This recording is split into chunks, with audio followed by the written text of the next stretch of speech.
তিন রকমের ধর্মের লোক বেশি আছে, খ্রিস্টান, ইসলাম আর হিন্দু। 100 জন খ্রিস্টানকে যদি একই প্রশ্ন করে তোদের ভগবানকে, একবারই বলবে আমাদের ভগবান ঈসা মসীহ, যিশু খ্রাইস্ট। মুসলমানকে জিজ্ঞাসা করবে 3 থেকে 5 মানে মৃত্যুর আগে পর্যন্ত, যাকে এই তোদের ভগবানকে, একই উত্তর দেবে, ভাই আমাদের ভগবান হলো আল্লাহ। হিন্দুদেরকে যদি একই প্রশ্ন করা হয়, ভাই তোদের ভগবানকে, কনফিউজ। 100% হিন্দু 100% কনফিউজ, জানে না ভগবানকে। দ্বিতীয়ত, যদি তুই মুসলমানকে জিজ্ঞাসা হয় তোরা মসজিদে কেন যাচ্ছিস, ওদের শিখানো হয় মসজিদে যেতে হবে নামাজ আদায় করার জন্য। সপ্তাহে ওরা 100% একদিন মসজিদে যাবেই। তুমি যদি খ্রিস্টানদের জিজ্ঞাসা করো তোমরা কেন কোথায় যাবে, কোথায় যাও না, আমাদেরকে একদিন তারা চার্চে যাবে। কেন? ঈশ্বরে প্রার্থনা করার জন্য, ওদের শিখানো হয় জন্মের থেকে, এটা সংস্কার। আর হিন্দুদের যদি জিজ্ঞাসা করে তোমরা মন্দিরে কেন যাচ্ছ, হ্যাঁ আমার ছেলের বিয়ে হচ্ছে না, আমার মেয়ের বাচ্চা হচ্ছে না, আমার বাবা হসপিটালে আছে, কালকের আমার মামলার ডেট আছে, আমার ব্যবসা খুব খারাপ, আমার শরীর খুব খারাপ।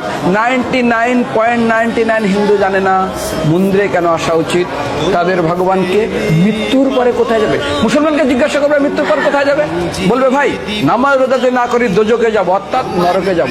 যদি হিন্দুদেরকে জিজ্ঞাসা, ওদেরকে বলবে আর যদি করো নামাজ রোজা করি তাহলে বেহেশতে স্বর্গে যাব। যদি খ্রিস্টানদেরকে জিজ্ঞাসা করো, এই তোমরা যদি আমরা ঈশ্বর আরাধনা করি হেল অর্থাৎ নরকে যাব।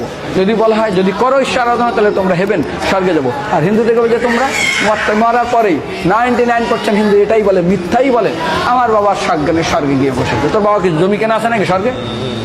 তোর বাবা জমি কেনা আছে যে তোর বাবা মরার পরে স্বর্গে গেছে হোয়াটসঅ্যাপ করে দেখি এই যে অ্যাটাচ বাথরুম টয়লেট আমি একদম ভালোভাবে পৌঁছে গেছে, তোর বাবা স্বর্গে গেছে জানিস তুই? আরে মৃত্যুর আগে এত কষ্ট পায়, এত কিছু করে, মরার পরে আমার বাবা স্বর্গে গেছে।